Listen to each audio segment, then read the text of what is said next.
ఇదే RTV app వార్తల్ని క్షణాల్లో చదివే అవకాశం ఉంటుంది. ఒక న్యూస్ పేపర్, ఒక టెలివిజన్ ఛానల్ మీ చేతుల్లో ఎప్పుడూ ఉంటాయి. Welcome to RTV. నేను వర్మ. మనతో పాటు ఉన్నారు విశాఖ లోక్సభ వైఎస్ఆర్సీపీ అభ్యర్థి డాక్టర్ బొత్స ఝాన్సీ లక్ష్మి గారు. ఫస్ట్ ఆఫ్ ఆల్ మీకు many happy returns of the day madam. ఒక పక్క పవిత్ర రంజాన్ పర్వదినం, మరోవైపు మహాత్మా పూలే జన్మదినం, మీ జన్మదినం. ఏదో త్రివేణి సంగమంలో అలా కలిసి వచ్చిందంటారు. ఏమంటారు ఈ మీ పుట్టినరోజు సందర్భంగా మీ విశాఖ ఓటర్లకు ఎలాంటి హామీలు పోతాం? పూర్వజన సుశ్రుతం, ఇంతమంది అభిమానులు, కుటుంబ సభ్యులు ఇలాగా ఉండే ఈ పార్టీ ప్రతి ఒక్కరు కూడా ఈరోజు స్నేహితులు, సన్నిహితులు, అన్నదమ్ములు, కుటుంబం లాగా అందరూ కూడా ఈరోజు ఒక సోదరికి మేము జరుపుదామనుకొని ఫూలే గారి జన్మదినం రోజు మాకు కూడా అవకాశం భగవంతుడు ఇచ్చారంటే మాకేదో పూర్వజన సుశ్రుతంగా నేను భావిస్తున్నాను. ఎందుకంటే ఒక సామాజిక సంఘ సంస్కరణకర్తగా మహాత్ములుగా ఉన్న జ్యోతిరావు ఫులే గారు ఈ దేశాన్ని పటిష్టంగా ఉండాలంటే ఈవేళ బీసీ వర్గాలు, అణగారిన వర్గాలు వారందరికీ సామాజికంగా, ఆర్థికంగా ఎప్పుడైతే వారు పటిష్టంగా ఉంటారో ఈ దేశం, రాష్ట్రాలు పటిష్టంగా ఉంటాయి. అటువంటి దిశగా వెళ్ళాలంటే వారి తాలూకా ప్రతి ఒక్క అంశాన్ని ఈరోజు ఆర్థికంగా, సామాజికంగా, విద్యాపరంగా వారిని చైతన్యవంతులు చేసి తీసుకురావాలి. అలాగే అనేక సంస్కరణలు ప్రతిగా వారు నిలిచారు. ఆ రోజుల్లోనే సంస్కరణలకి మారుపేరుగా 200 సంవత్సరాల క్రితం జ్యోతిరావు ఫులే గారు ఏదైతే సతీసాగమనం లాంటి వెళ్ళి వితంతువులు అనే వారికి తిరిగి పునర్వివాహం చేయటం అనేది ఆ రోజుల్లో చేయటం అంటే అది మహా ప్రయత్నం. అటువంటి గొప్ప ప్రయత్నంలో ఎంతమందో మహిళలకి మళ్ళీ కొత్త జీవితాన్ని ఇచ్చి వారి వీళ్ళ చక్కగా మళ్ళీ జీవితం గడిపేటట్టుగా చేసిన ఘనత ఆయనకుంది.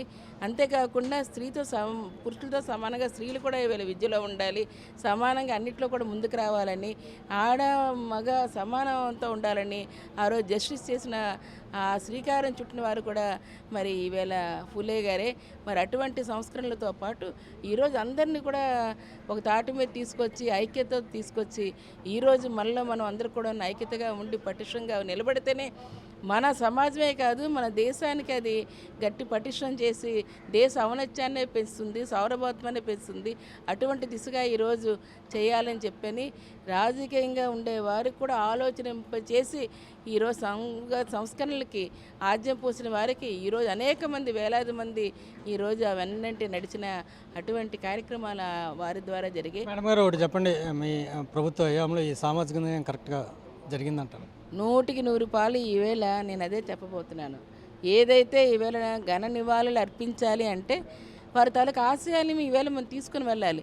దానికి అనుగుణంగా ఈరోజు రాష్ట్రంలో జరుగుతున్న మా జగన్మోహన్ రెడ్డి గారు, ముఖ్యమంత్రి గారు చేస్తున్న కార్యక్రమాలు ఈవేళ బీసీలకి, ఎస్సీలకి, ఎస్టీలకి పెద్దపీట వేసి ఈవేళ స్త్రీ పురుషులు సమానంగా ఉండాలని ఏది ఇచ్చినా సరే ఈవేళ పొలిటికల్ ఎంపవర్మెంట్ అవనివ్వండి, ఎడ్యుకేషన్లో అవనివ్వండి, అలాగే వీళ్ళు ఫైనాన్షియల్ స్టేటస్ అవనివ్వండి, ఈవేళ మహిళల్ని ఆర్థిక స్వావలంబన దిశగా తీసుకెళ్ళడం, విద్యలో వారికి ప్రత్యేకంగా చూడడం, ఈరోజు ఏది ఇచ్చినా సరే మరి స్థానిక సంస్థల్లోనే 50% వారికి తీసుకొని రావటం, ఈవేళ కార్పొరేషన్లో 50% మందిని వారిని నింపడం, అలాగే సచివాలయాలంట్లోనే 50% వారిని నింపడం, ఇలాగ ప్రతి దాంట్లో కూడా ఈవేళ మహాత్మా జ్యోతిరావు ఫులే గోవింద్ గారు ఏదైతే నిర్దేశించి వారు ఆ రోజు సంస్కరణలకి నుడికారం చుట్టారో వాటిని తూచా తప్పకుండా మరి వారి తాలూకా అనంగ శిష్యులాగా ఈరోజు ముఖ్యమంత్రి జగన్మోహన్ రెడ్డి గారు చేస్తున్న కార్యక్రమాలు మరి ఈ రాష్ట్రంలోని నడుస్తున్నాయి. అందరినీ కూడా ఆయన కులాలు, పార్టీలు, మతాలు, ప్రాంతాలు వాటికి అతీతంగా ఈవేళ ఎవరైతే అర్హత ఉన్నారో వాళ్ళందరికీ అన్ని కార్యక్రమాలు అందించే దిశగా ఈరోజు ప్రతి ఒక్కరికి ఇవ్వటం, అటువంటి కార్యక్రమాలతోని మరి నిండు నూరేళ్ళు కూడా మళ్ళీ అటువంటివి జరగాలి అంటే పూర్తిగా ఫులే గారి తాలూకు ఆశయాలు తీసుకెళ్తున్న ముఖ్యమంత్రి గారు జగన్మోహన్ గారు ఫైనల్ కూడా చెప్పండి. ఎండ కొండ కూడా చూడకుండా సుడిగాలి పర్యటన చేస్తూ ఉన్నారు. ప్రజల నుంచి ఎలాంటి మద్దతు దొరుకుతుంది? ఎక్కడికి వెళ్ళినా ఈరోజు ప్రజలు వారి ఎండ వాన అవన్నీ మేం కాదు, మాకంటే ముందు వారు వచ్చి మాకెంతో ప్రోత్సాహంగా ఏంటంటే ఈరోజు జగనన్నని మళ్ళీ మేము తెచ్చుకునే బాధ్యత మాది. ఎందుకంటే ఈరోజు వారిచ్చిన ప్రతి సంక్షేమం మా ప్రాంత అభివృద్ధి కోట్లాది రూపాయలతో వాళ్ళు చేస్తూ మా అక్క చెల్లెలకైతే మహిళలైతే మరింత బ్రహ్మరాధ పడుతున్నారు.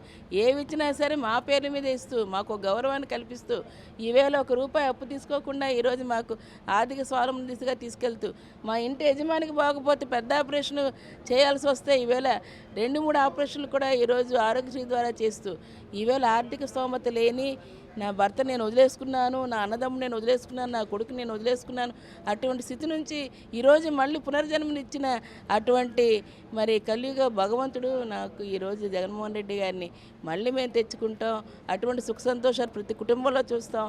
మళ్ళీ మీరు వారి సందర్భంగా మరి వైఎస్ఆర్ పార్టీ నుంచి అటు శాసనసభ్యులు అవనియండి, విశాఖ ఆడపడుచుగా నాకు అవకాశం ఇచ్చారు, మీకు అవనండి, తప్పకుండా మేము మద్దతు ఉంటామని చెప్పని ఈరోజు అందరూ కూడా ముక్త కంఠంతో ఈవేళ ముందుకొచ్చి వారి తాలూకు ఆశలు అందజేస్తున్నారు. సో ఒకటే చెప్తా ఉన్నారు బొత్స ఝాన్సీ లక్ష్మి గారు, ఇలాంటి పుట్టినరోజులన్నీ కూడా ఒక 5 ఏళ్ల పాటు విశాఖ ఓటర్ల మధ్యలో జరుగుతున్న అవకాశం వారి మద్దతు చూస్తుంటే కలుపుతుందని ఆశాభావం వ్యక్తం చేస్తూ ఉన్నారు.